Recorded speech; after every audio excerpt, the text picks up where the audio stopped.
मंडळी नमस्कार. मंडळी माझं नाव रणजित आणि आपण पाहता चावडी संवादाची हा आपला पॉडकास्ट यूट्यूब चॅनल. मंडळी गेले कित्येक दिवस झाले आपण आपल्या याच पॉडकास्ट यूट्यूब चॅनलच्या माध्यमातून आपल्या आसपासचे असे अनेक लोक आहेत ज्यांच्या अनुभवाच्या गोष्टी तुमच्या समोर घेऊन येण्याचा प्रयत्न करतोय, नाही का? मंडळी आतापर्यंत आपण अशा कित्येक लोकांच्या ऑफिसवरती व्हिजिट केल्यात, त्यांच्या मुलाखती वगैरे नोंदवण्याचा प्रयत्न केला आहे. त्यांना त्यांच्या आयुष्यामध्ये आलेले असे अनेक प्रसंग आहेत जे आपण आपल्या पॉडकास्ट चॅनलच्या माध्यमातून तुमच्या समोर आणलेले आहेत, बरोबर? मंडळी आज मी तुमच्यासाठी म्हणून खास करून बरं का, आज मी तुमच्यासाठी म्हणून सोलो पॉडकास्ट करायच्या प्लॅनमध्ये आहे. रिझन ऑफ दॅट, जसं की गेले इतके दिवस झाले तुम्ही मला पाहताय, आपल्यातले असंख्य माझे सबस्क्रायबर आहेत की ज्या लोकांना खरोखर माहिती आहे की नाही, अरे रणजित दादा स्वतः एखाद्या ठिकाणी जातात, त्या व्यक्तीची मुलाखत घेतात, त्या व्यक्तीची संपूर्ण गोष्टी बोलतात आणि त्यानंतर मग तो पॉडकास्ट प्रॉपरली शूट होतो, बरोबर? मंडळी आज आपण सोलो पॉडकास्ट घेण्यामागचं कारण सांगतो. पहिलं म्हणजे हा माझा प्रोफेशन. सेकंड थिंग, हा म्हणजे माझा सगळ्यात महत्त्वाचा बॅकग्राऊंड. आपल्यातल्या अनेकांनी मला आत्तापर्यंत फक्त पॉडकास्टवरती इतरांना प्रश्न विचारताना पाहिलेले. आजपर्यंत तुम्ही कधी असं पाहिलंय की जो कोणी होस्ट आहे तो स्वतः ॲज अ गेस्ट म्हणून त्याच पॉडकास्टवरती आला आणि तुमच्याशी बोलतोय, नाही का? तर मी सगळ्यात पहिल्यांदा तुम्हा सगळ्यांना माझी एक ओळख आहे ती ओळख करून देतो. तर मंडळी, माझं नाव रणजित बापूसाहेब शिंदे. मी स्वतः मर्चंट नेव्हीमध्ये तब्बल 10 ते 12 वर्ष काम केलेलं आहे.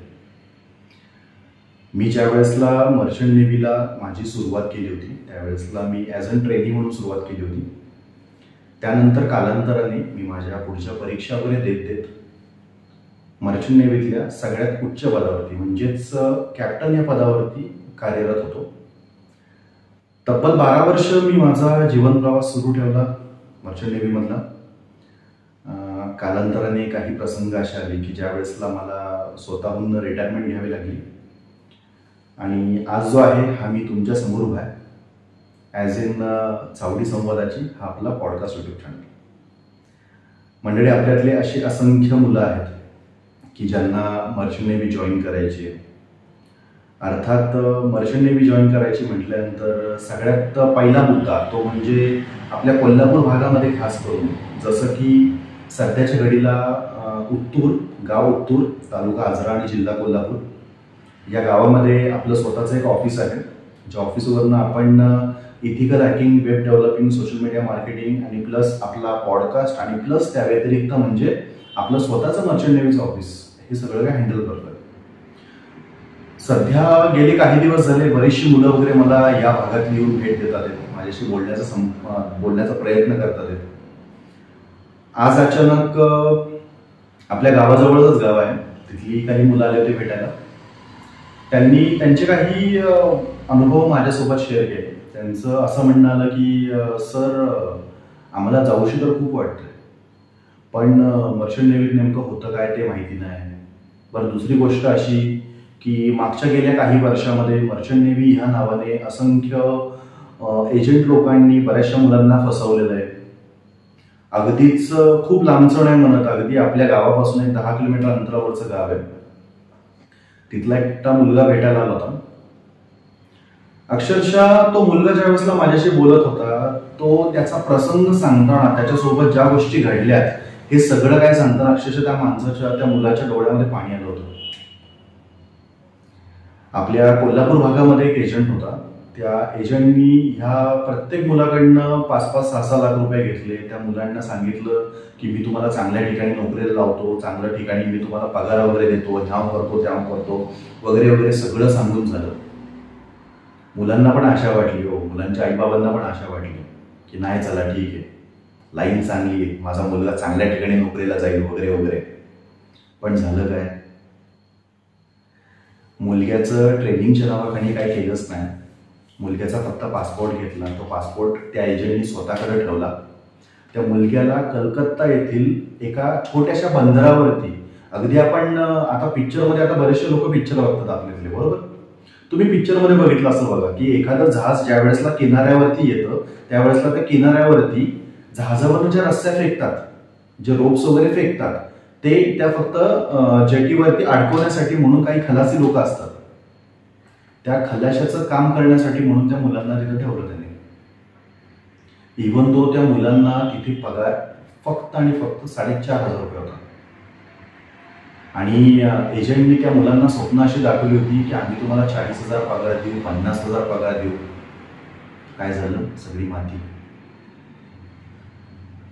अक्षरशः त्या मुलांचा पासपोर्ट काढून घेतला, त्यांची राहण्याखाण्याचे तिथं हाल केले.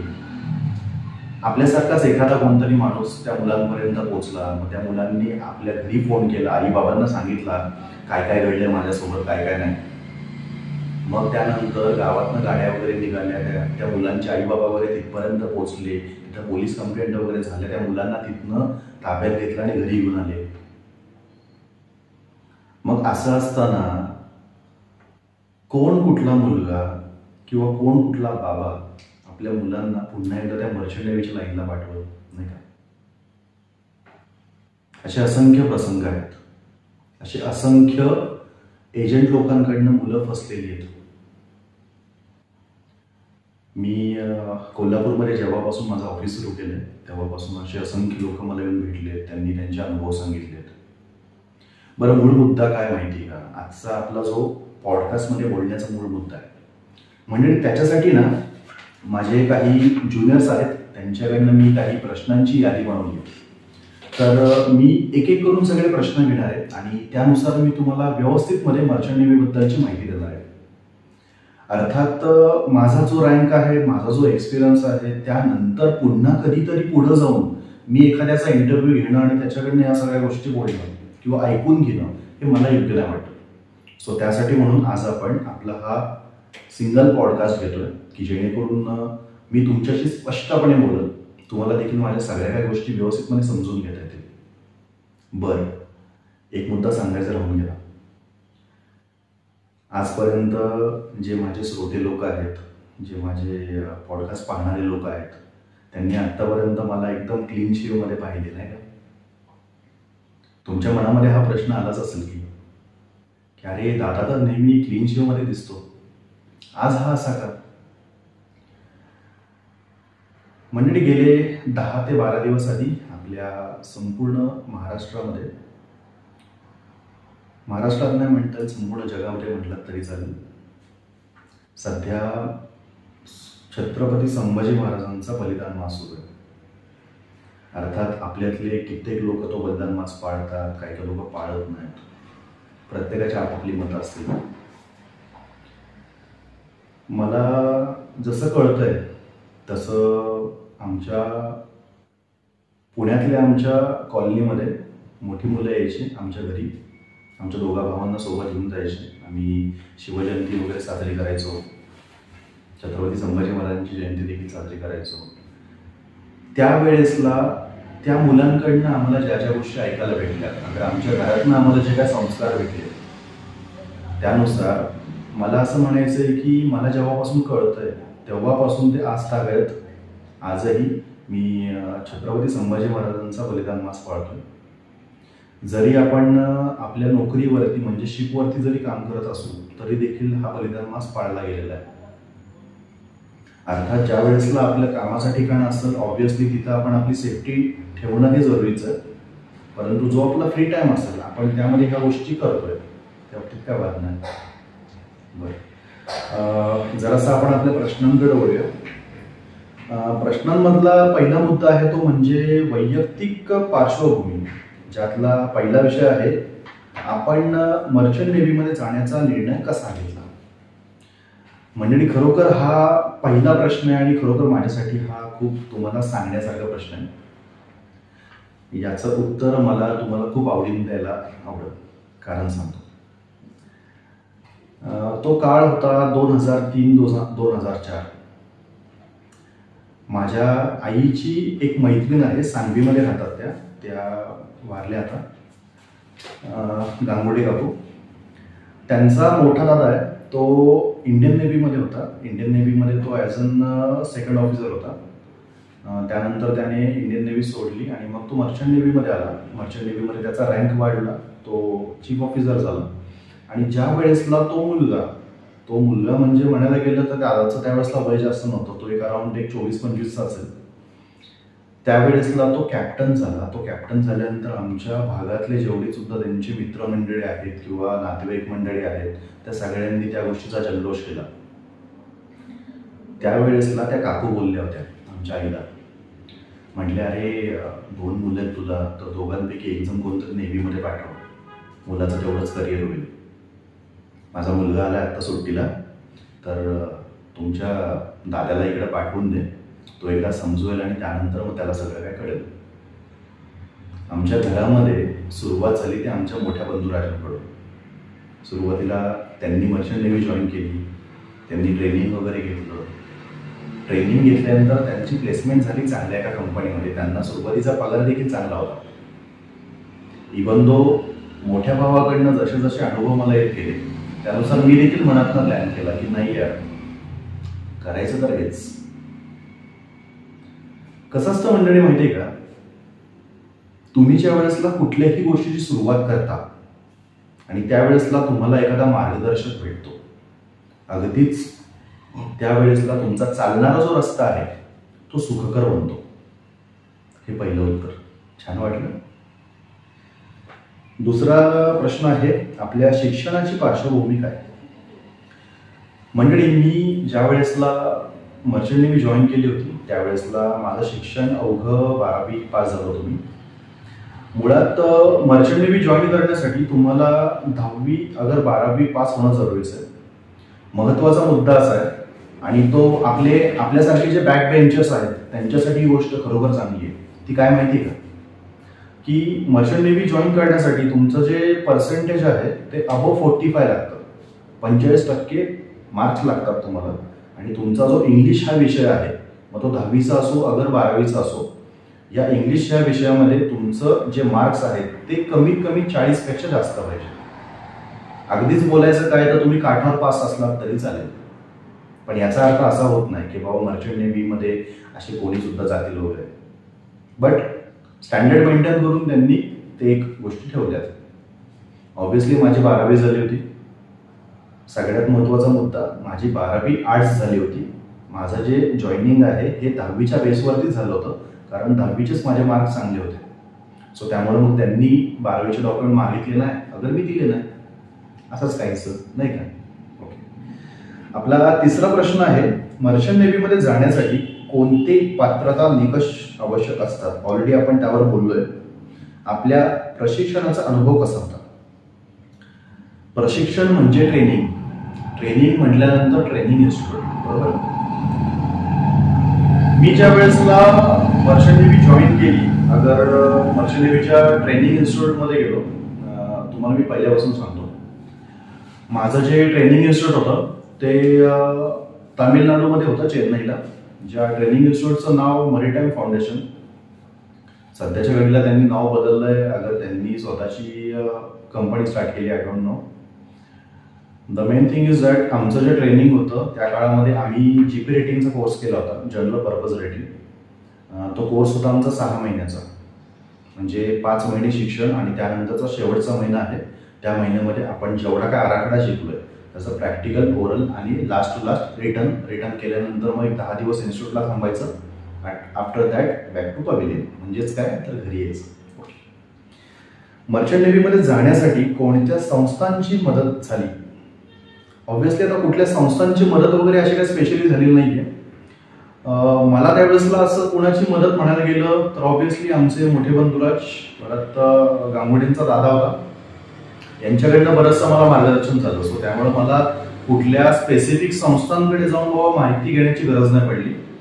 ऑब्व्हियसली आता आपल्यातले असे कित्येक लोक आहेत की ज्यांना आजही मर्चंट नेव्हीमध्ये जाण्यासाठी मार्गदर्शन हवं असतं. चावडी संवादाचे आहे, मी आहे, ऑफिस आहे, तुम्ही एनी टाइम येऊन भेटू शकता. अगर तुम्ही फोन जरी केला तरी चालेल. चावडी संवादाच्या डिस्क्रिप्शनमध्ये मी तुम्हाला त्या सगळ्या काही डिटेल्स देईन. सो तुम्हाला त्या गोष्टी देखील सोप्या पडतील. ओके. बरं, पुढचा प्रश्न. डेक ऑफिसर म्हणून तुम्ही प्रमुख जबाबदाऱ्या कोणत्या आहेत? माफ करा, डेक ऑफिसर म्हणून तुमच्या प्रमुख जबाबदाऱ्या कोणत्या आहेत? ओके. हा जो मुद्दा आहे हा बेसिकली मी ज्या रँकवरती मर्चंट नेव्हीमध्ये जॉबला होतो त्या रँकवरचा आहे. तर याचं सफिशियंटली उत्तर मी असं देईन की जहाजावरती एकूण कमीत कमी 28 ते जास्तीत जास्त 32 लोक काम करतात. प्रत्येकाचे आपापले रँक असतात, प्रत्येकाची आपापली पदं असतात, त्यानुसार त्यांना नेमून दिलेली काय काय कामं असतात.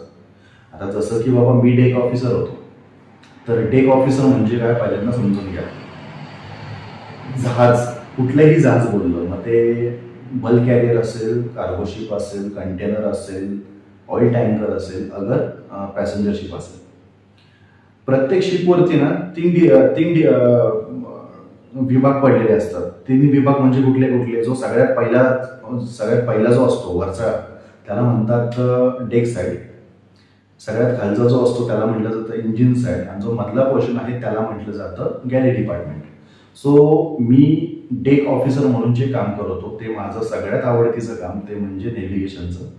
नेव्हिगेशन म्हणजे थोडक्यात काय तर नकाशे बनवणे, नकाशावरती आपला जाण्याचा जो काय मार्ग आहे तो मार्ग ठरवणे आणि त्यानुसार चालणे. सो माझं एवढंच काम होतं आणि सफिशियंट होतं. खूप छान वाटायचं त्यावेळेसला.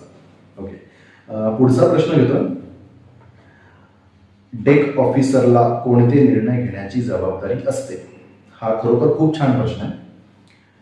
जसं मी मगाशी तुम्हाला बोललो की जहाजावरती बरेचसे रँक असतात, जे लोक काम करतात त्यांचे बरेचसे रँक वगैरे असतात, प्रत्येकाला आपापल्या जबाबदाऱ्या नेमून दिलेल्या असतात.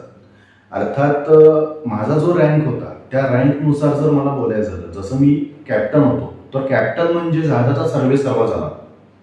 तसं जर मी ज्या वेळेसला डेक ऑफिसर म्हणून काम करत होतो त्यावेळेसला माझी ड्युटी अशी होती की बाबा एक नेव्हिगेशन करायचं. आफ्टर दॅट एक 2 ते 3 तासाचा आपल्याला मोकळा वेळ भेटायचा, त्यावेळेसला जहाजाची पाहणी करायची. बस, दॅट्स ऑल, बाकी काही नाही. पुढचा प्रश्न घेतोय. पुढचा प्रश्न म्हणजे संकटाच्या वेळी डेक ऑफिसरची भूमिका काय असते? खरोखर हा खूप छान प्रश्न आहे. ह्या प्रश्नाला मी खूप छान म्हणेल, यामागचं कारण सांगतो. मुळात आपल्यातल्या प्रत्येकाला, इव्हन दो तुम्ही कुठल्या एजंट थ्रू जावा, कुठल्या इन्स्टिट्यूट थ्रू जावा, अगर कसंही, किंवा तुम्हाला इव्हन दो माझ्यासारखा कोणतरी व्यक्ती बाबा मर्चंट नेव्हीबद्दलची माहिती देतो, तो माणूस तुम्हाला नेहमी बरोबर माहिती देतो. म्हणजेच काय तर बाबा गुलाबाचं फुल किती छान आहे, प्रत्येकजण तुम्हाला हेच सांगतात. तुम्ही देखील काय म्हणता की नाही अरे गुलाबाचं फुल खूप छान आहे, त्याचा वास खूप छान येतो. गुलाबाच्या फुलाखाली जे काटे असतात त्याबद्दल तुम्हाला कोणी सांगतं का? नाही ना. बरं, जहाजावरती येणारी संकट म्हणजे काय तर एखाद्या ठिकाणी अचानक मध्ये आग लागली, असं कधी व्हायला नको. बट तुमचं जहाज समुद्रातनं चाललंय, अगदीच त्याला खालनं काहीतरी लागलं, तुमच्या जहाजाला एखादं भगदाड पडलं, होल पडलं, बरोबर, ते झालं. त्यानंतर समजा तुम्ही आता आपल्यातले बरेचसे मुलं असतात की ज्यांना फोटो सेशन करायला आवडतात, ते लोक जहाजाच्या कुठल्या कुठल्या कोपऱ्याला जातात. मग ते टायटॅनिक पिक्चर बऱ्याच जणांनी बघितलेलं आहे, मग ते लोक टायटॅनिक सारखा फोटो काढायला जातात. एका दुसऱ्याचा तोल जातो, तो पाण्यामध्ये पडतो. या ज्या काही गोष्टी आहेत ना, यांना म्हटलं जातं जहाजावरती येणारी संकट. ओके, तर ह्या संकटांमध्ये डेक ऑफिसरचं सगळ्यात महत्वाचं काम ते म्हणजे सेफ्टी इक्विपमेंट. जहाजावरती सेफ्टी इक्विपमेंट काय काय असतात? जसं समजा तुम्ही पाण्यामध्ये उतरताय तर तुमच्या अंगावरती लाईफ जॅकेट असतं, बरोबर. तर ते लाईफ जॅकेट चांगलं आहे का नाही, ते खराब झालंय का नाही बघायचं, त्याची वॉटर डेन्सिटी जी आहे ती चेक करायची. बरं, त्यानंतर लाईफ बॉय असतो, तो पाण्यामध्ये किती वेळ तरंगू शकतो, किती वजन घेऊ शकतो, ह्या गोष्टी बघणं. बरं, सगळ्यात महत्वाची गोष्ट ज्या वेळेसला तुम्ही म्हणताय की तुमचं जहाज आता डुबणार आहे, जसं आता आपण टायटॅनिक पिक्चर बघितला होता, टायटॅनिक जहाज कसं असं पाण्यामध्ये जात होतं, त्यावेळेसला त्याच्यावरनं फायर लाइटिंग चालू होती सगळे, म्हणजेच काय तर आतिषबाजी चालू होती. जसं आपण दिवाळीला वगैरे आपल्याला फायर क्रॅकर्स वगैरे उडवतो तसं काहीतरी करणे. त्या ज्या गोष्टी आहेत त्या चांगल्या आहेत का वाईट आहेत त्याची पाहणी करणं, त्याच्या एक्सपायरी डेट चेक करणं. आपण आगीबद्दल बोललो तर कुठल्याही ठिकाणी बघायचं तुम्ही, अगर पेट्रोल पंप असू दे, जहाज असू दे, अगर कुठेही असू दे, आग विझवण्यासाठी म्हणून आपल्याकडे फायर एक्सटिंग्विशर असतात. मग ते फायर एक्सटिंग्विशर चालू कंडिशनमध्ये आहेत की एक्सपायर झाले या ज्या सगळ्या गोष्टी पाहिल्या जातात ह्या डेक ऑफिसरच्या अंडर पाहिल्या जातात. ही मुख्य जबाबदारी असते त्या डेक ऑफिसरची. ओके, बरं. पुढचा प्रश्न होता. पुढचा प्रश्न, नेव्हिगेशन आणि मॅपिंगची कोणती साधने तुम्ही वापरता? बरं, नेव्हिगेशन म्हटल्यानंतर काय तर ते पहिल्यांदा तुम्हाला सांगतो. नेव्हिगेशन म्हणजे थोडक्यात वॉच म्हणजे काय तर वॉच किपिंग म्हणजे काय तर तुम्ही ज्या वेळेसला जहाजामध्ये तुमची नोकरी करत असता, तुमची ड्युटी करत असता तुमच्या जहाजाच्या ब्रिजमध्ये सगळ्यात टॉपला, त्यावेळेसला आपल्या जहाजाच्या मागून पुढून कोण येतंय का नाही हे बायनॉक्युलर म्हणजे जी दुर्बीण असते ना त्यांनी पाहणे. हे झालं पहिलं, म्हणजे ज्याला आपण व्हर्च्युअल मॅपिंग म्हणतो. ओके, हे झालं पहिलं. त्यानंतरचा दुसरा मुद्दा येतो तो म्हणजे रडार चेक करणे. म्हणजे तुम्ही कुठलंही जहाज बघा, प्रत्येक जहाजावरती 2 प्रकारचे वेगवेगळे रडार असतात. एक रडार जो असतो तो आपल्याला काळ्या काळ्या रंगाचा दिसतो आणि एक रडार जो असतो तो हिरव्या हिरव्या लाईन वगैरे दिसतात. आता यातली एक तुम्हाला मी गल्लत सांगतो. जो मोठा रडार असतो जुन्या काळातला, ज्याच्यावरती काळ्या काळ्या रेषा दाखवतात, तो रडार आपल्या जहाजाची पुढची भाग जो आहे तिथून, थोडक्यात बोलायचं काय तर जहाजाच्या खालनं सुद्धा तो एक त्याचा सर्वे ठेवतो की बाबा खालनं एखादा दगड वगैरे यायला नको किंवा काय ह्या हिशोबाने. दुसरा जो मी तुम्हाला रडार सांगितला त्या रडारमध्ये आपल्या जहाजाच्या आजूबाजूला 30 किलोमीटर अंतरावरती कुठलं जहाज येतंय का, कुठली छोटी बोट येते का, किंवा आपल्याकडे आपल्या जवळ काय येतंय का, या सगळ्या गोष्टींचं जे मॅपिंग केलं जातं हे त्या रडारमध्ये केलं जातं. ओके, पुढचा प्रश्न, जहाजावरती तुमचा दैनंदिन दिनक्रम कसा असतो? अगदीच ही गोष्ट नवीन माणसांसाठी मी आवडीने सांगेन. जसं मी पहिल्यांदा बोललोय की जहाजावरती जे कोणी लोक काम करतात या प्रत्येकाचा आपापला एक रँक असतो, आपापलं एक पद असतं, त्यानुसार ते लोक काम करत असतात. जहाजावरती जे ट्रेनी मुलं जॉब करतात म्हणजे जे नुकतेच जहाजावरती कामाला गेले त्यांच्यासाठी म्हणून फक्त जनरल वॉच असते, जी आपण 8 ते 5 ची वॉच म्हणतो, ती जगभरात सगळीकडे मेंटेन केली जाते. बाकी जे काय ऑफिसर असतील, इंजिनियर असतील, एबल बॉडीड सीमॅन असतील किंवा ऑइलर असतील, यांच्यासाठी जो ड्युटी शेड्यूल असतो तो 4 तास सकाळी 4 तास संध्याकाळी, आणि त्यातला जो 2 तास आहे तो ओव्हर टाइम घेतला जातो. हा असा एक दिनक्रम चालतो. ओके ओके, पुढचा प्रश्न, तुम्हाला विश्रांतीसाठी किती वेळ मिळतो? जसं मी तुम्हाला बोललो की जहाजावरती प्रत्येकाचा जो ड्युटी टाइम आहे तो 4-4 तासाचा असतो. 4 तास सकाळी, 4 तास संध्याकाळी. ओव्हरऑल त्यातला जो मधला पिरियड आहे दिवसभराचा त्याच्या 2 तास ओव्हर टाइम तुम्ही करता. आफ्टर दॅट तुमचे मिनिमम 8 तास तरी तुमचे एक विश्रांती वगैरे भेटते तुम्हाला. सो लक्षात ठेवा त्या गोष्टी महत्वाचं. खडतर हवामानात कशा प्रकारे काम करावे लागते? खडतर हवामान म्हणजे नेमकं काय? आपला हा पॉडकास्ट पाहणारे असे असंख्य लोक असतील जे मर्चंट नेव्हीमध्ये जॉब करत असतील. अगर मर्चंट नेव्हीमध्ये जाण्याची स्वप्न पाहतात, आपल्यातल्या अनेकांनी पिक्चरमध्ये अगर कुठल्या तरी गाण्यामध्ये वगैरे पाहिलं असेल की जहाजं चालतात बर्फाळ प्रदेशामध्ये.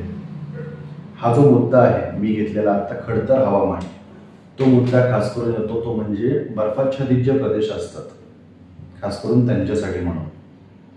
अर्थात जुन्या काळामध्ये ज्या वेळेसला बर्फाळ प्रदेशातून एखादं जहाज चालायचं आणि पुढे एखादा दगड वगैरे यायचा म्हणजे काय तर हिमनद ज्याला म्हणतो आपण, तो ज्यावेळेस समोर यायचा त्यावेळेस ते जहाज एका जागेवर थांबत होतं. सध्याच्या घडीला प्रणाली एवढी स्ट्रॉंग झाली आहे की त्यातून त्यांनी एक आईस ब्रेकर नावाचं जहाज काढलेलं आहे की जे जहाज ज्या वेळेसला पाण्यावरती चालतं त्यावेळेसला ते पहिलं म्हणजे तर पाण्याला चिरत जातं.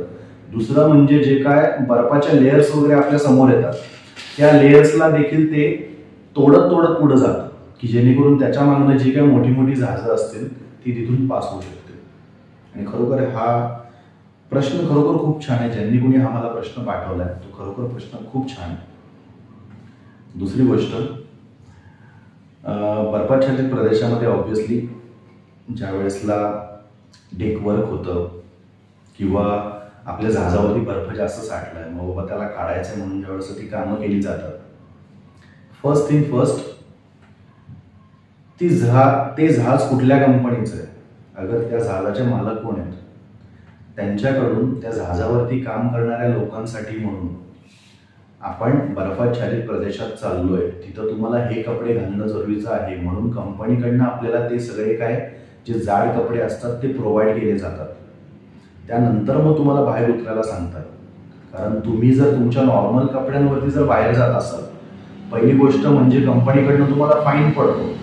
दुसरी गोष्ट जर तुम्ही आर्ग्युमेंट करत असाल, अगर कोणाचं ऐकत नाहीये आणि बाबा तिथं अल्लडपणा काहीतरी करायला जात आहे, क्लिअरली मेन्शन आहे तिथं तुम्हाला घरी पाठवलं जातं.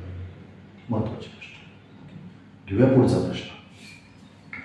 पुढचा प्रश्न, जहाजावरती सुरक्षा नियमांची अंमलबजावणी कशी केली जाते? मी ऑलरेडी तुम्हाला या गोष्टीबद्दल आत्ताच बोललोय. जहाजावरती सुरक्षा नियम म्हणजे थोडक्यात काय, तर आपण ज्युनियर आहोत, सिनियर लोकांचं आपण ऐकलंय, सिनियर लोकांचं आपण जर नाही ऐकलं घरी पाठवणार. नियमावली सिंपल आहे आणि ही नियमावली सगळ्यांसाठी लागू होते. सगळ्यात महत्वाचा मुद्दा, जुन्या काळामध्ये तुम्ही पाहिलं असेल, pirates of the Caribbean movie बघितली असेल, कॅप्टन फिलिप्स मूव्ही पाहिली असेल, त्यामध्ये बऱ्याचशा ठिकाणी तुम्ही असं पाहिलं असेल की बाबा जे सीमेन लोक असतात, सीमेन म्हणजे काय तर बाबा जे जहाजामध्ये काम करतात, समुद्रावरती काम करतात, त्यांना सीमॅन अगर सीफेरर म्हटलं जातं. जुन्या बऱ्याचशा चित्रांमध्ये तुम्ही असं पाहिलं असेल की बाबा सीमेन लोक दारू पितात, सीमेन लोक ड्रग्स वगैरे घेतात. ऍक्च्युली हो, या गोष्टी जुन्या काळामध्ये घडत होत्या. तब्बल 10 वर्षाआधी हे जे काही नियम आहेत जुने हे सगळे बदलले गेले. मागच्या 10 वर्षामध्ये आपली प्रणाली एवढी स्ट्रॉंग झाली की त्यांनी इतके छान छान नियम काढले. सध्याच्या घडीला तुम्ही कुठल्याही जहाजावर जावा, कुठलेही जहाज तुम्ही जॉईन करा, तिथे strictly drugs and alcohol policy he maintain केली जाते. बरं, आता drugs and alcohol policy maintain करण्यामागचं कारण सांगतो मी तुम्हाला. लोक दारू पितात, बऱ्याचशा लोकांना दारू पिल्यानंतर दारू सहन होत नाही, मग ते लोक घरच्यांचं काहीतरी टेन्शन घेतात, मनामध्ये काहीतरी वेगळे विचार आणतात. एखाद दुसऱ्याची काहीतरी गर्लफ्रेंड वगैरे असते, त्यांना जुनं काहीतरी आठवतं, ती मला सोडून गेली, तिने असं केलं तसं केलं वगैरे वगैरेच्या गोष्टी आठवतात. बरं, ते नाही झालं तर मग बाबा एकमेकांमध्ये भांडणं करतील, मग एकमेकांना इथं टाकून देतो तिथं टाकून देतोच्या भाषा करतील. मग ह्या ज्या गोष्टी घडतात ना, ह्या सगळ्या गोष्टी घडतात या दारूमुळे आणि जे काही ड्रग्स वगैरे असतील त्यामुळे. मग ह्या सगळ्या गोष्टींना आळा घालण्यासाठी म्हणून मर्चंट नेव्हीचे जे काय मेन जे कौन्सिल आहे त्यांनी हा एक नियम सगळीकडे लागू केलेला आहे संपूर्ण जगामध्ये की तुम्ही कुठलेही जहाज जॉईन करा, त्या जहाजावरती ड्रग्स अँड अल्कोहोल पॉलिसी असणार आणि तुम्ही तुमचं जे काही कॉन्ट्रॅक्ट साईन करता या कॉन्ट्रॅक्टमध्ये देखील त्या गोष्टीचा उल्लेख असणार आहे. ओके, लिहूयात पुढचा विषय. तुम्हाला कोणत्या प्रकारच्या ट्रॅफिक कंट्रोल सिस्टमचा सामना करावा लागतो? ट्रॅफिक कंट्रोल सिस्टम, मोस्ट ऑफली तुम्ही ज्या वेळेसला जहाजावरती चालता, तुम्ही ज्या वेळेसला एखादा ऑफिसर अगर इंजिनियर असता, तुम्ही ज्या वेळेसला तुमचं जहाज एखाद्या चॅनलमधनं चालवता, चॅनल म्हणजे ज्याला आपण एखादा कालवा म्हणतो, अगर छोटीशी खाडी म्हणतो, ज्या वेळेसला तुम्ही मुख्य समुद्रातनं म्हणजे अथंग समुद्रातनं ज्या वेळेसला एखाद्या बंदराकडे जात असतात, एखाद्या पोर्टकडे जात असतात, त्यावेळेसला तुम्हाला तो जो छोटा चॅनल आहे त्यातनं जावं लागतं. त्या चॅनलमध्ये जात असताना हा जो ट्रॅफिक सिस्टम आपण बोलतोय हे सगळे नियम तिथे लागू होतात. बट तुम्ही ज्या वेळेसला मुख्य समुद्रामध्ये जाता, समुद्रातला महत्वाचा नियम फक्त एकच, तुम्ही या दिशेने चाललाय, भारतीय ड्रायव्हिंग प्रणाली, समोरच्याने या बाजूने यायचं. तुम्ही या बाजूने चाललाय, शेजारच्या माणसाने तुम्हाला या बाजूने ओव्हरटेक करायचं, ना की त्या बाजूने. बऱ्याचशा गोष्टी आहेत, आपण हळूहळू बोलूया त्यावर. ओके, पुढचा प्रश्न, प्रवास आणि अनुभव. तुम्ही आतापर्यंत कोणकोणते देश फिरलात?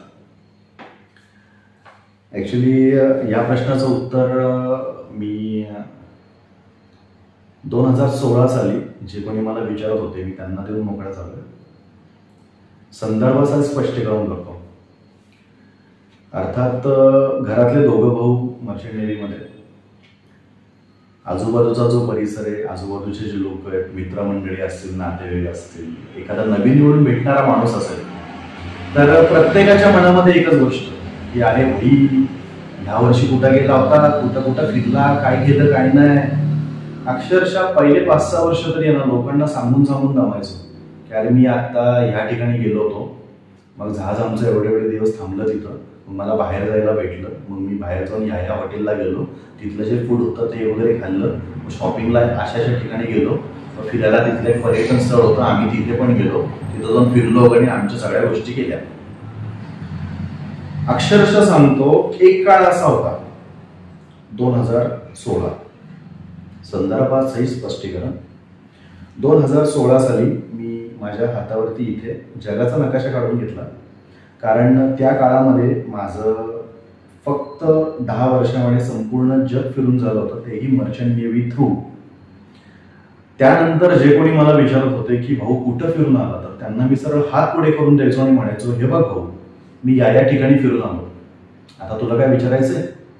बरं एक काम कर, तू तो देश शोध आणि मला सांग तू ह्या ठिकाणी फिरायला गेलास का, बट तू त्या देशाचं नाव मला सांगायचं. कल्पना छान आहे ना?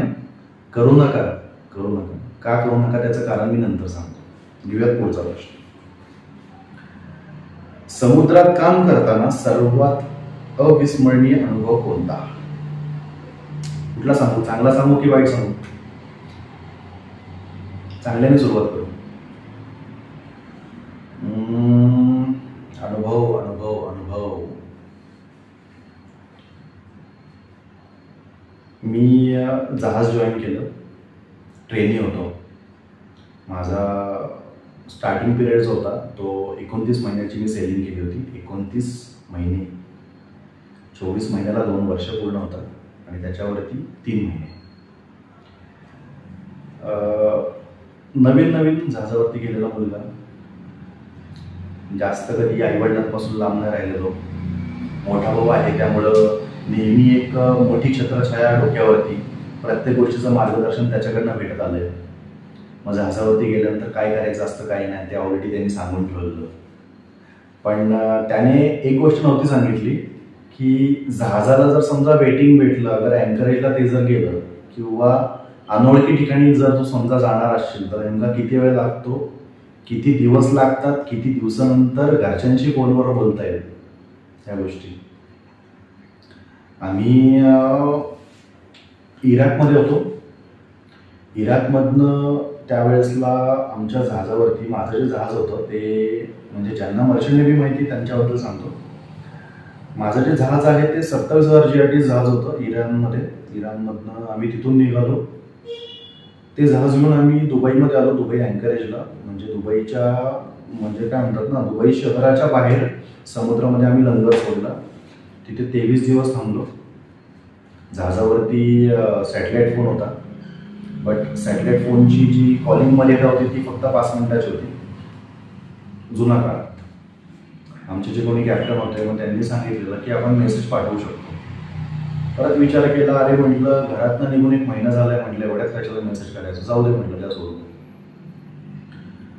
दुबई अँकरेजवरनं गुजरातचा कांडला मुंद्रा पोर्ट आहे, कांडला पोर्टच्या बाहेर आलो. तिथे लंगर टाकलं. तिथे लंगर टाकून थांबलो. कॅप्टनशी बोलणं वगैरे केलं. म्हटलं असं आहे, म्हटलं कमीत कमी एजंटला कळवा, म्हटलं आमचे रिचार्ज मारायला आम्ही इंडियन्स आहोत, आम्हाला घरच्यांशी बोलणं करून द्या, हवं तर आम्ही तुमचं देखील बोलणं करून देऊ या भाषेमध्ये. बट कॅप्टनचं म्हणणं असं आलं की नाही, आपल्याला इथे अँकरेजवरती आपल्या शिपचं काम करून घ्यायचं, पेंट वगैरे बऱ्याचशा गोष्टी तर आपण इथूनच काम करून घ्यायचं. अक्षरशः कांडलाच्या अँकरेजला 7 महिने होतो. डेली रुटीन एकच काम, सकाळी लवकर उठायचं, डेकवरती जायचं, डेकवरची कामं करायची, संध्याकाळी यायचं, आंघोळ वगैरे करायची, जेवण करायचं, गप्प्यात पडायचं. 7 महिने हे केलं. 8व्या महिन्याला ज्या वेळेसला कांडल्याच्या पोर्टवरती म्हणजे 15 वरती ज्या वेळेसला आमचं जहाज लागलं. बरं, मूळ मुद्दा, आम्ही काय सगळेजण तिथे इंडियन नव्हतो, फक्त 4 जण इंडियन होतो, भारतीय. बाकी सगळे पाकिस्तानी, इराणी आणि इराकी होते. 8 महिन्यानंतर ज्या वेळेसला कांडला पोर्टला ज्या वेळेसला जहाज लागलं, जहाजावरनं बाहेर उतरलो. खाली उतरल्यानंतर पहिल्यांदा जमिनीला हात लावला. म्हटलं आई आलो, म्हटलं परत. त्यानंतर तिथल्या एका माणसाचा फोन घेतला, त्याच्यावरनं घरच्यांना फोन करून सांगितलं. अक्षरशः पहिलं म्हणजे कोल्हापुरी माणूस, घरच्यांनी पहिल्यांदा हालचाल विचारली, त्यानंतर म्हणून 4 शिव्या घातल्या. मग त्यानंतर विचारलं, मग आता किती दिवस आहे तिथं, मग पास कर, नको येऊ आता. म्हटलं नाही, असं नाही, करिअर मागं पडत. म्हटलं येत आहे. म्हणजे असा एक तो क्षण होता की ज्या क्षणाला गेलं तर खरं पैसे कमवायला, पण घरच्यांशी संपर्क नाही होऊ शकला. पण ज्या वेळेसला संपर्क झाला, अगर ज्या वेळेसला आपण आपल्या मातीवरती उतरलो, त्यावेळेसला नकळतच आपला जो हात आहे तो अचानक मध्ये त्या मातीवरती गेला, त्या जमिनीवरती गेला की नाही, मी भारतात परत आलो. हा एक चांगला प्रसंग. वाईट प्रसंग सांगायचा तर आपल्या भारतातली कंपनी SR शिपिंग, त्या कंपनीचं जहाज होतं, बल्क कॅरियर जहाज होतं, MV कमलेश. आत्ता देखील ते शिप आहे, सेलिंग वगैरे करतात. त्यावेळेसला क्वार्टर मास्टर होतो मी. आम्ही मलेशियावरनं ऑस्ट्रेलियाला चाललो होतो.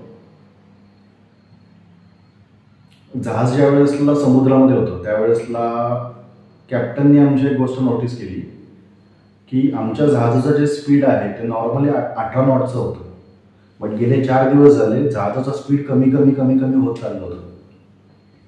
मग कॅप्टन त्यावेळेसला बोलले, म्हटले फिटरला घ्या, वेल्डरला घ्या, एक ऑफिसर जावा आणि एक कोणी सुद्धा म्हणजे कॅडेट असू दे किंवा जर कोणी, 4 जण असे एकाला एक हात वगैरे देऊन जहाजाचा जो पुढचा भाग असतो, बल्बस बो ज्याला म्हणतो आपण, त्या बल्बस बो मध्ये उतरा, तिथल्या टँकमध्ये एकदा चेक करा काही लिकेज वगैरे आहेत का.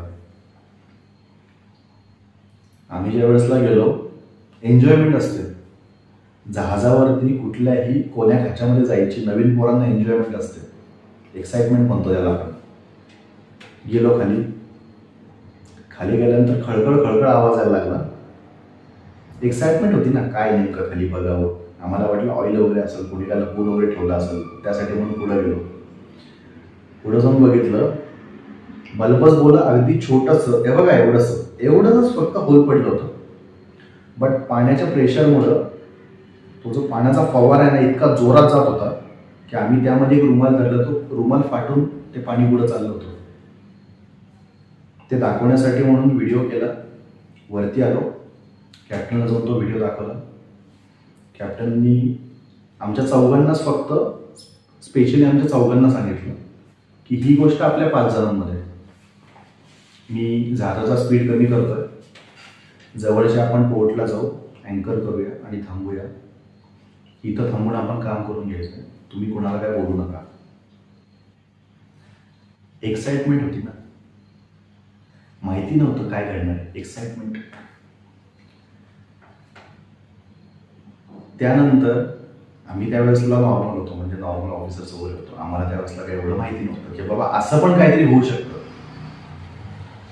ज्या पोर्टच्या जवळ आम्ही अँकर केला होता तिथे कंपनी पर्सन्स आले, मीटिंग झाली जहाजावरतीच. ते लोक हेलिकॉप्टरने आले होते, जहाजावरती मीटिंग वगैरे झाली, बोलणं वगैरे झालं, काय करायचं काय नाही. त्यावेळेसला ठरलं की तात्पुरती तुम्ही आतून आणि बाहेरून, जहाजाच्या आतून आणि बाहेरून एक प्लेट वेल्डिंग करून घ्या. तुम्ही ऑस्ट्रेलियामध्ये ज्या वेळेसला त्या पोर्टवरती पोहोचाल त्यावेळेसला आम्ही तिथले जे डायव्हर्स वगैरे असतील त्यांना पाठवतो, डायव्हर्स म्हणजे गोताखोर, आम्ही त्यांना पाठवतो आणि त्यानंतर तुम्हाला प्रॉपरली ते सगळं काम करून देतो. आम्ही तिथं थांबलो, काम चालू झालं. मग जसं काम चालू झालं मग तसं इतरांना कळलं की असं काहीतरी झालंय आणि समोर काहीतरी काम करणार आहे. बरं, आमच्या 4 जणांना स्पेशली सांगितलं होतं की तुम्ही ही गोष्ट कोणाला सांगू नका. नाही सांगितली. 4 दिवस शांत राहिलो. 5व्या दिवशी मग कॅप्टन बोलले, म्हटले आता सांगू शकता, आता काम पूर्ण झालं. मग कॅप्टननी सगळ्यांची मीटिंग घेतली, क्रू मेंबर जे होते त्यांची मीटिंग घेतली, सगळ्यांना सांगितलं असं असे, आणि जहाजाला समोरच्या बाजूला एक छोटंसं होल झालंय. होल होऊन 8 दिवस झाले. या 4 ही गोष्ट माहिती होती, बट मी सांगितलेलं की बाबा ही गोष्ट तुम्ही कोणाला सांगू नका, म्हणून ह्यांनी ती गोष्ट तुमच्यापासून लपवली. मी तुम्हाला सांगतोय कसलं सोपं वाटतं एकदम तुम्हाला, नाही का? ऍक्च्युली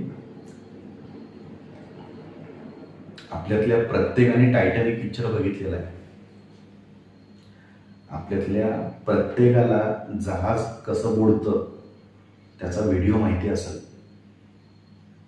टायटॅनिकला तरी काय हो, छोटासा होलच झाला होता ना. त्यानंतर अवघ्या 2-2.5 तासात म्हणजे ठोक झालं सगळं. आम्ही 15 दिवस त्या क्षणामध्ये गाडीत की जहाजाला छोटासा होल होतं. ज्या वेळेसला होल मुजवायला म्हणून वेल्डिंग करायला गेलो होतो त्यावेळेसला ते होल एवढं झालं होतं, एवढं. विचार करा त्यावेळेसला पाण्याचा फोर्स काय असणार आहे. आणि आमचे वेल्डर भाऊ खरोखर त्याचं करावं तेवढं कौतुक कमी आहे. त्या माणसाने पाण्यामध्ये जाऊन वेल्डिंग केली होती. सहसा आपल्या इथे जी जमिनीवरती जी वेल्डिंग चालते, या वेल्डर भाऊला पाण्यात जरी उभं राहायचं म्हटलं तरी ह्याला 2 मिनिटं जरा विचार करावा लागतो. समजून घ्या काय बोललो ते. त्याने तिथं तसं केलं होतं. आणि ते एक 15 दिवस मी असे म्हणत की बाबा, एक मराठी म्हणे बघा, देव तारी त्याला कोण मारी. ते 15 दिवस आम्ही असे काढलेत की ठीक आहे, बघूया, होईल ती होईल. पण ठीक आहे, तो प्रसंग घडला नाही. त्या प्रसंगातनं सावरलो, बाहेर आलो. आज तुमच्या समोर आहे, तुमच्याशी बोलतोय. घेऊयात पुढचा प्रश्न. परदेशी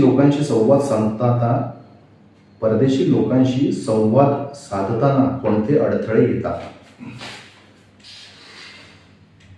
सगळ्यात पहिलं म्हणजे आपण मराठी माणसं, आपण महाराष्ट्रात राहतो. आपल्या भारताची जी राष्ट्रभाषा आहे ती आहे हिंदी. पाश्चिमात्य देशांकडून आपल्या भारतामध्ये जे आता सध्या कॉन्व्हर्सेशन होतंय ते होतं इंग्लिशमध्ये. सो आपल्याला एवढ्याच मेन भाषा माहिती, बरोबर. अगदीच काय तर आपल्या महाराष्ट्राच्या बाजूला असे असंख्य राज्य वगैरे आहेत. आपण इतके वर्ष झाले इथे राहतोय तरी देखील आपल्याला त्यांच्या भाषा देखील बोलता येत नाही. हे दुर्दैव.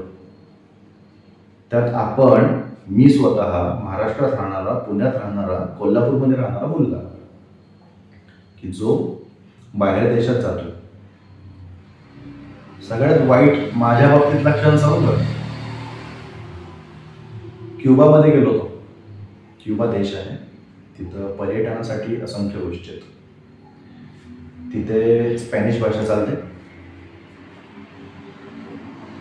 एक वेळ तुम्ही इंग्लिश बोलणाऱ्या माणसाला हातवारे करून समजू शकता. इंग्लिश बोलणाऱ्या बऱ्याचशा माणसांना हिंदी पिक्चर बघून बघून सवय झालेली असते ह्या शब्दांची. आपण त्यांना समजू शकतो. स्पॅनिश लोक तुम्हाला बोलतात, तुम्हाला डोक्यावरनं जातंय, आपण त्याला काहीतरी बोलतोय, त्याला त्या डोक्यावरनं जातंय. सो इन बिटवीन तिथं फक्त एकच काम करायचं, हातवारे करून जेवढं तुम्हाला बोलता येईल तेवढं बोलायचं. दुसरा पर्याय नाही.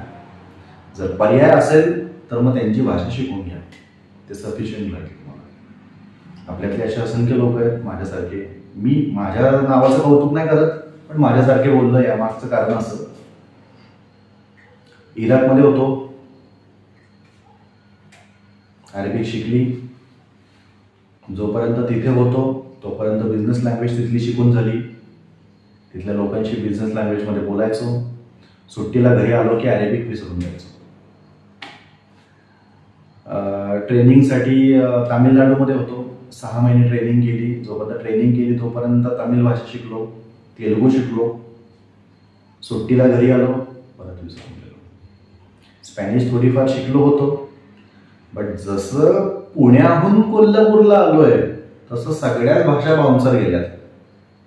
इव्हन दो मला कित्येक लोक, म्हणजे माझे कोल्हापूरमध्ये राहणारे माझे कित्येक मित्रमंडळी आहेत, माझे नातेवाईक आहेत, ते लोक मला म्हणतात, अरे तू आल्यापासून गावाकडची भाषा नाही बोलत रे, काय भानगड आहे?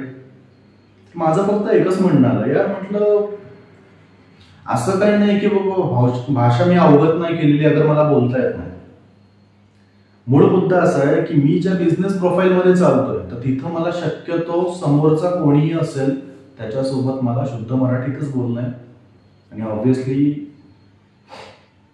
पुणेकर, तर थोडंफार ते एक राहून जातं, तेवढं चालून जाईल, तुम्ही समजून घ्या. नाही, पुढचा प्रश्न येतो, नवीन बंदरामध्ये जाताना तुम्हाला काय काय तयारी करावी लागते? खरोखर छान प्रश्न. ज्या वेळेसला आपलं जहाज आपण घेऊन एखाद्या बंदरामध्ये जातो त्यावेळेसला आपल्या जहाजावरचे सेफ्टी इक्विपमेंट काय काय आहेत, जसं आपलं मगाशी बोलणं झालं. फायर इक्विपमेंट काय काय आहेत, मगाशी ऑलरेडी बोलणं झालेलं आहे आपलं. त्यानंतर आपल्या जहाजावरचे रोप, आपल्या जहाजावरचे जे व्यक्ती आहेत त्यांचे डॉक्युमेंट, आपल्या जहाजाचे सगळे वरून खालून सगळे डॉक्युमेंट, आपल्या जहाजावरती आपण जे काही इक्विपमेंट वापरतो, इक्विपमेंट म्हणजे काय, जसं आपलं इंजिन झालं, बॉयलर झालं, जनरेटर झाला, यांचे सगळे कागदपत्र ठेवावं लागतात. त्यानंतर तुम्ही जर डेक साईडमध्ये काम करत असाल तर तुमच्या डेक साईडमध्ये वापरले गेलेले तुमचे रडार असतील, बायनॅक्युलर्स असतील, तुम्हाला ओव्हरऑल या सगळ्या गोष्टींचे डॉक्युमेंट एकत्र करून ठेवावे लागतात. कारण तुम्ही ज्या वेळेसला कुठल्याही बंदरावरती पोहोचता त्यावेळेसला तिथली कस्टम ऑथॉरिटी जी असते ती आपल्या जहाजावरती येते डॉक्युमेंट्स चेक करण्यासाठी. त्यानंतर मग बाकी सगळ्या गोष्टी ते लोक बघतात आणि मग आपल्याला काय असेल ते आपल्यासोबत डील करतात. जर समजा एखाद दुसरी गोष्ट आपल्याकडनं राहत असेल तर आपल्या जहाजाच्या नावाने फाईन पडतो. तर सगळ्या काय गोष्टी चांगल्या असतील तर कस्टम ऑफिसर आपल्याकडनं कोको कोलाचा कॅन घेऊन जातो. That's all. हे आपल्याकडनं एक त्यांना दिलेली ग्रीटिंग असते म्हणायची. पुढचा प्रश्न, डेक ऑफिसरसाठी कोणती कौशल्ये महत्वाची आहेत? आपलं ऑलरेडी यावरती बोलणं झालेलं आहे. तुम्हाला कोणत्या प्रकारचे तांत्रिक ज्ञान असणे आवश्यक आहे? जसं मी मगाशी तुम्हाला सांगितलं की जसे जहाजावरती वेगवेगळी माणसं राहतात, वेगवेगळे त्यांचे रँक असतात, त्यानुसार तुमच्या रँक बद्दल तुम्हाला कितपत नॉलेज आहे हे सगळं त्या ठिकाणी पाहिलं जातं. समजा मी तिथे जर सेकंड ऑफिसर म्हणून काम करतोय तर माझा जो ड्युटी टाइम आहे तो आहे 12 ते 4 सकाळी, 12 ते 4 संध्याकाळी. That's all. त्यामध्ये माझं काम राहील की बाबा जहाज कुठून कुठपर्यंत जात आहे तर त्याच्यामध्ये सगळे नकाशे वगैरे काढणं, सगळ्या नकाशांवरती रेघा मारून आपल्या जाण्याचा जो मार्ग आहे तो निश्चित करणं, रडार व्यवस्थित चालतं का नाही बघणं, बाकी सगळे इक्विपमेंट व्यवस्थित चालतात का नाही बघणं आणि त्यानंतर मी माझी ड्युटी करणं. बरोबर. संकट प्रसंगी तुम्ही कशा प्रकारे प्रतिसाद देता? ऑलरेडी आपलं बोलणं झालंय. सो इन बिटवीन बऱ्यापैकी प्रश्न हे मी आता पाहतोय, हे बऱ्यापैकी प्रश्न सेमच आहेत. इन बिटवीन बोलायचं काय, पहिली गोष्ट म्हणजे मर्चंट नेव्ही जॉईन करणं ही गोष्ट आपल्या स्वतःमध्येच खूप मोठी आहे. दुसरं बोलायचं झालं, आपल्यातले असे असंख्य मुलं असतील जे नुकतेच 10वी 12वीची एक्झाम देतात आहेत. कॉन्व्हेंटची मुलं असतील, मराठी मीडियमची मुलं असतील, अगदीच काय तर एखादा शेतकऱ्याचा मुलगा असेल, एखादा असा व्यक्ती असेल की बाबा ज्याचे बाबा कोणाच्या तरी हाताखाली वगैरे काम करतात. प्रत्येकाची अशी आवड असेल की नाही यार मर्चंट नेव्ही मला पण जॉईन करायची. बरं, मूळ मुद्दा असा असतो की ज्या वेळेसला तुम्ही मर्चंट नेव्ही जॉईन करणार असता, तुम्ही कुठल्याही ट्रेनिंग इन्स्टिट्यूटला जाता किंवा कुठल्याही कंपनीमध्ये जाता तर कंपनी पर्सन तुमच्याकडनं अव्वाच्या सव्वा काहीतरी रक्कम मागतात. ते लोक अशी आपल्याकडनं काहीतरी मोठी रक्कम मागतात की तिथं गेल्यानंतर, त्या इन्स्टिट्यूटला गेल्यानंतर, अगर त्या ऑफिसला गेल्यानंतर एक असं एक मनामध्ये विचार येतो की यार स्वतःच्याच तोंडात मारून घेतला का काय म्हणून, नाही का. मंडळी, आपल्या कोल्हापूरच्या जवळ एक कुडाळ नावाचं गाव आहे, तुम्हाला माहिती असेल. आपण कोल्हापुरातनं ज्या वेळेसला गोव्याला जातो, सावंतवाडीच्या शेजारी कुडाळ नावाचं गाव आहे. या कुडाळमध्ये माझे जवळचे मित्र आहेत, संदेश सर म्हणून. त्यांनी गेले एक 6 वर्ष आधी मर्चंट नेव्हीचं ट्रेनिंग देण्यासाठी म्हणून स्वतःचं ट्रेनिंग इन्स्टिट्यूट सुरू केलेलं आहे. त्याचं नाव अभिज्ञ मरीटाईम अकॅडमी. आपण या आपल्या पॉडकास्टमधून त्यांच्या अकॅडमीला प्रमोट करत नाहीये, बट त्यामागचं कारण असं आहे, पहिलं म्हणजे तो व्यक्ती मराठी, दुसरी गोष्ट म्हणजे तो माणूस आपल्याशी बोलताना मराठीतून बोलणार, तिसरी गोष्ट म्हणजे मर्चंट नेव्हीचे नुकतेच म्हणजे जे सध्याचे आलेले जे रूल्स अँड रेग्युलेशन आहेत ते सगळे काही गोष्टी फॉलो करून मग ते लोक त्यांच्या इन्स्टिट्यूटमध्ये जो कोणी मुलगा जॉईन करेल त्याला संपूर्ण प्रकारचं नॉलेज देतात. आणि सगळ्यात महत्वाचं म्हणजे आपण आतापर्यंत मुंबई पुण्याला अगर जगभरामध्ये अशा अनेक इन्स्टिट्यूट पाहिलेले आहेत की जे लोक इन्स्टिट्यूट अगर कॉलेजच्या नावाखाली फक्त मुलांना शिकवण्याचं काम करतात, ना की मुलांना कुठे कामाला लावण्याची 100% हमी देतात. बरोबर. माझ्या दृष्टिकोनातनं अभिनव मरीटाईम अकॅडमी ही अशी एकमेव अकॅडमी सध्याच्या घडीला आहे जे लोक मुलांना मर्चंट नेव्हीचं ट्रेनिंग ही देतात आणि प्लस मुलांना प्लेसमेंट देण्याची 100% गॅरंटी देतात. अगदीच बोलायचं काय तर आपल्या कोल्हापुरातले असे असंख्य मुलं आहेत की जे लोक आता ट्रेनिंगला जाऊन आलेत आणि त्यांच्याकडनं प्लेसमेंट वगैरे घेऊन निवांत बसलेत. आजचा जो पॉडकास्ट होता, या पॉडकास्टमध्ये खास करून मला तुमच्याशी बऱ्याचशा गोष्टींवरती बोलायचं होतं. बट मेन प्रॉब्लेम असा आहे की सध्या आपण आपल्या ऑफिसला बसलोय. सेकंड थिंग, आजूबाजूचा आवाज जाऊ द्या जरा, त्याला बिचारा दमून आलाय. आजूबाजूचा आवाज, त्यामुळे बऱ्याचशा गोष्टी आपल्याला देखील डिस्टर्ब करतात. मंडळी, मर्चंट नेव्ही या गोष्टीवरती जर तुम्ही मला प्रश्न विचारणार असाल तर अवश्य मला तुम्हाला या गोष्टीवरती असंख्य माहिती देता येईल. सगळ्यात महत्वाचा मुद्दा असा आहे, मी स्वतः फील्डवरती काम केलंय, त्यामुळे तुम्ही मला कुठल्याही गोष्टी विचारू शकता. मी तुमच्या प्रत्येक गोष्टींची उत्तरं द्यायला इथं निवांत बसलेलो आहे. आपल्यातले असे असंख्य लोक आहेत की ज्यांना आजच्या घडीला मर्चंट नेव्ही जॉईन करायची, व्यवस्थित नॉलेजेबल व्यक्ती भेटत नाहीये, मार्गदर्शन भेटत नाहीये. अगर शेतकऱ्याचं कुटुंब आहे बट बाबा पुढं जायचं कसं नेमकं त्याबद्दल काय आयडिया नाहीये. असे कित्येक लोक आहेत की जे लोक आलेल्या पहिल्यांदा हे नाही विचारत की तुमची अकॅडमी कुठली आहे, तुमचं ऑफिस कुठलं. पहिल्यांदा आलेल्या विचारतात तुमचं मुळगाव कुठलं, कारण त्यांच्या मनामध्ये ही भीती राहते की बाबा हा कुठे पळून जातो काय. तर या गोष्टीमध्ये फक्त एकच सांगेल, मी आहे इथे निवांत बसलोय. एनी टाइम या, निवांत बोलू या विषयावरती. आणि मर्चंट नेव्ही नेमकं काय आहे त्याबद्दल मी तुम्हाला असंख्य गोष्टी सांगेल. सो मंडळी, आजच्या पॉडकास्टमध्ये इतकंच बोलतोय. आपला आजचा हा व्हिडिओ तुम्हाला आवडला असेल तर नक्कीच कमेंट बॉक्समध्ये मला कळवा, कारण आपल्यातले असे असंख्य लोक आहेत जे मी पाहिलेत की जे लोक आपला हा पॉडकास्ट पाहतात, कमेंट बॉक्समध्ये काहीच बोलत नाहीत. आणि काय काय मित्रमंडळी अशा आहेत की जे लोक पॉडकास्ट युट्यूबवरती बघतात बट व्हॉट्सअपला अगर इंस्टाग्रामला मेसेज करून सांगतात भाऊ अरे व्हिडिओ लय भारी बनलाय. युट्यूबला पण कमेंट करा. इतरत्र पाहणारे जे प्रेक्षक आहेत त्यांना देखील माहिती द्यायला की बाबा खरोखर फॅन फॉलोईंग आपला आहे म्हणून. फॅन फॉलोईंग नाही म्हणतात, बांधिलकी. बरोबर.